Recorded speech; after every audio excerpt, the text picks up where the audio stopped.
Normat xotini Xayri bilan ajrashdi-yu baloga qoldi. Xayri qasma-qastiga ishxonasiga borib arz qildi. Ishdan haydattirdi. Tog'ayu aka-ukalarini chaqirib, 1001 tuhmatlar bilan kissasidagi oxirgi chaqasigacha olib qo'ydi. O'z uyidan sharmandalarcha quvib chiqardi. Normat xuddi boshi berk ko'chada qolgan bandadek, boshi g'ovlagancha begona shahar ko'chalarini kezishga, biror boshpana qidirishga, ijara haqqini to'lash uchun pul ishlab topishga majbur edi. Bir oycha shu taxlit kun kechirdi.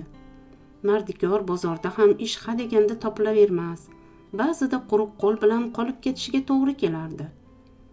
Oxiri hammasi joniga tegdi. Kutilmaganda qishloqdagi yolg'iz singlisi Tursunoy tushib qoldi. Ota-ona o'tib ketgan bo'lsa, o'yladi Normat kissasidagi pullarni xomchot qilarkan. Qarindosh urug'lar ham haligiday yo'q hisob. Boriyam mana shu ahvolimda yuzini ters burishdayim. Yaxshiyam singlim bor ekan. Har qalay jigar kuyadi, qayg'uradi, tashvishimni qiladi.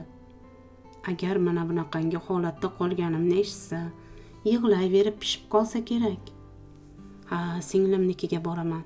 3-4 kun bo'lsa ham ko'ngil yozaman. Dam olaman. Zora boshimga tushgan balolar biroz unut bo'lsa. Aks holda jinni bo'lib qolish hech gap emas. Shu kuniyoq Normat shahardagi katta bozorga kirib, mayda-chuydalar xarid qildi. Mozor bosdi har qalay. Ko'nglidan o'tkazdi u. Jiyanlarning qo'liga tutqazsam xursand bo'lishadi. Puli borib kelishidan ortib, yana ijara haqqiga ham yetardi. U tavakkal avtobusga o'tirdi-yu, taksilar turadigan yoqqa jo'nadi. Vaqt shomga yaqinlashganda Normat singlisining hovlisiga kirib bordi. Atrofdagi mirzateraklar, behi, olma daraxtlari ko'zni yashnatardi. U singlisi kuyov bilan so'rashgach, o'sha daraxtlarga bir muddat tikilib turdi. Boshqa payt bo'lsa, dildan yayrab, hayratini singlisi Tursunoy bilan albatta baham ko'rgan bo'lardi. Afsuski, tashvish, armon hayratga yo'l bermadi. Yashillik Normatning ko'nglini battar g'ashlantirdi. Bu ham yetmaganday, kuyovi Solivoy sira o'zgarmabdi.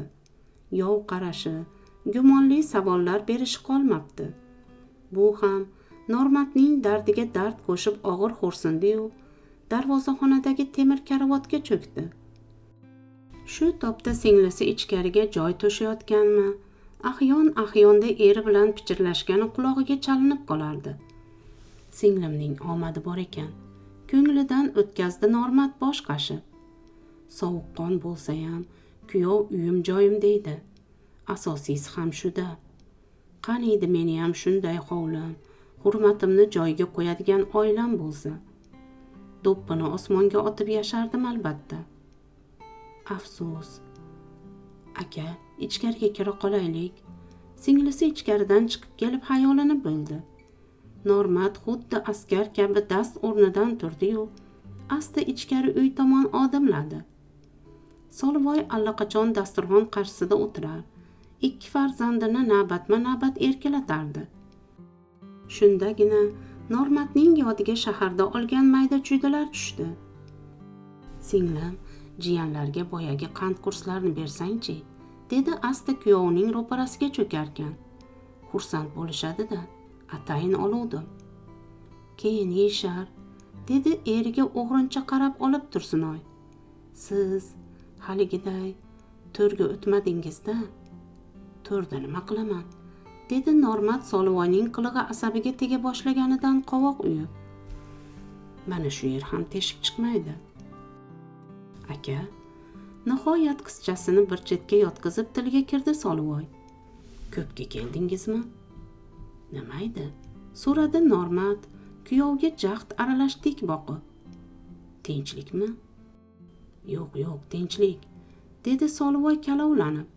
Shunchaki haligi kennoyim bilan ajrashibsiz, uy joyini boy beribsiz deb eshitib. Siz ko'nglingizga olmang. Ha, endi so'raganning aybi yo'q-da, aka. Normat indamadi. Shundoq ham kuyovining muddaosini tushungandi. Iloji boricha sir boy bermaslikka urinib majburan jilmaydi va dasturxondagi nonning bir bo'lagini qo'liga oldi. Bunisi holva ekan. Kuyov nimanidir bahona qilib, bolalarini yetaklagancha ko'chaga chiqib ketgach, Tursunoyning gapi o'tib tushdi.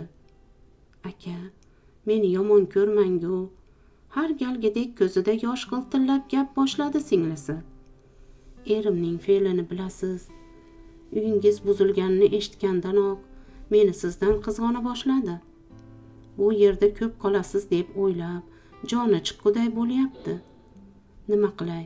Men ayol bo'lsam, unga bas kelib nima topaman? 2 bolam bo'lsa. Sen sira siqilma, dedi Normat. Bu gaplar ko'ksini naq teshib o'tayotgan bo'lsa-da o'zini bosib. Men hammasini tushunaman. Senikida 1 minut ham qolmayman. Jinni bo'lganim yo'q. Jigarimning oilasiga sovuqchilik tushirib. Ana, tuman markaziga borsam, hayhotday mehmonxona bor. Shunchaki sizlarni sog'inib keluvdim-da singlim. Sen sira ko'z yosh qilib o'zingni qiynama.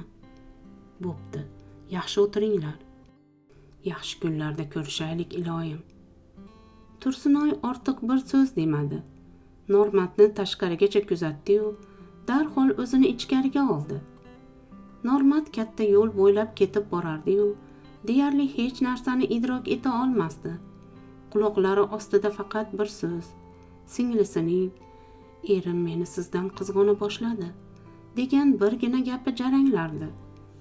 Shu yoqimsiz, haqoratga yo'g'rilgan jumlalar miyasida aylangani sayin g'azabi qo'zg'ar. Qo'yib berishsa, Solvoyni xumordan chiqquncha do'pposlash shashti bor edi. Endi nima bo'ladi? O'ylardi u, tevarakka hissiz nazar tashlab. Tug'ishgan singlimnikiga sig'madim. Sig'maganim ham u yoqda qolib, ochiqchasiga haydaldim. Balo kelsa, botmonlab kelish shu bo'lsa kerak. Bundan ham battar bo'lmaydi. Shu maraz o'tgan yili ham oyoqlarimni o'pib, izimni ko'zga surishga hozir u nozir edi. Mana ishsiz, oilasiz, vatansiz qolganimni eshitib oq to'nini teskari kiyibdi. Nima bo'lganda ham kuyov yov ekanda, do'stlik qilmas ekanda. Bu-ku mayli, bu yog'iga nima qilaman endi? Shaharga jo'navorish ham ko'ngilga sig'maydi. To bobom bu jonimning qabrini ziyorat qilmaguncha ko'zimga hech narsa ko'rinmaydi. Demak, tuman markazidagi mehmonxonaga borishim kerak. O'sha yerda 1-2 kun yashab, bolaligim o'tgan ko'chalarda to'yib aylansam bas. Keyin imi-jimida jo'nasam yarashadi. Biroq mehmonxonada o'sha atrofda tanishlar ko'rib qolsa-chi, nima deyman? Qanaqa bahona to'qiyman?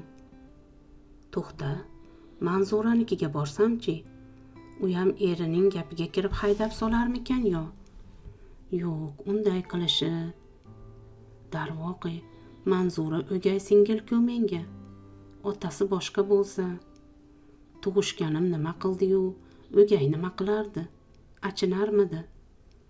Hechamda bo'lib o'tgan gaplarni eshitsa, ustimdan kular boplab. To'g'ri, shu kungacha Manzuradan yomonlik ko'rmaganman. Ko'rishib qolsa, atrofimda poypatak bo'lardi.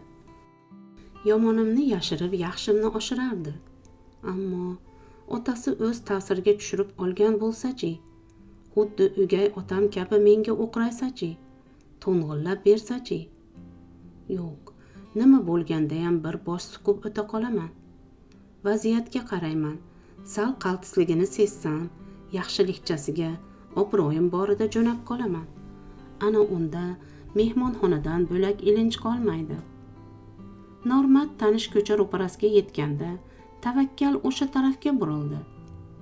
Yanglishibdi. Manzura Normatning mahzun hikoyasini eshitib, bir muddat unsiz yig'ladi. Ora-sirada Normatga yer ostidan achinish, mehr aralash qarab oldi. Lekin qaraganini sezdirmadi. Oraga jimlik cho'kkachgina shosha-pisha ko'z yoshlarini yengiga artdi-da, Normatga qaynoq choy uzatdi. Xafa bo'lmang-ku, ammo bekor boribsiz opamnikiga, dedi u yer chizib. O'sha yaramas erining qanaqaligini bilardingiz-ku. Nega to'g'ri menikiga kelavermadingiz? Bu savolga javob qaytarish Normat uchun juda mushkul edi. O'rtaga tug'ishgan, o'gay degan so'zni aralashtirishdan, bilib bilmay xato qilishdan juda cho'chiyotgandi. Oldiniga nima deyishni, o'zini qanday oqlashni bilmay garangsidi. Lekin bo'lmadi. Oxiri yorildi. Qara Manzura, dedi tomorqa tarafga bosh burib, Jo'xorizorni o'ychan kuzatarkan. Tursunoy, haligiday tug'ishgan, jigar bo'la turib shunday dedi. Bu axir men o'gaymanmi? Normat Manzuraning ko'qqisdan bergan savolini eshitdi-yu, a'zoyi badani uvushgan kabi bir necha 10 soniya tosh qotdi. Manzura esa hanuz undan javob kutib javdirardi. Bu nima deganing ahmoqqina? Dedi Normat nihoyat o'zini o'nglab olib. Kim seni o'gay dedi? Deb ham ko'ringchi, dedi Manzura Normatning ko'zlariga tik boqib. O'sha kundanoq qaytib betingizga qaramayman. Qo'y, unday dema. Sen bilan biz bir qorindan talashib tushgan aka-singilmiz. Zinhor bu so'zni og'zingga olmasinglar.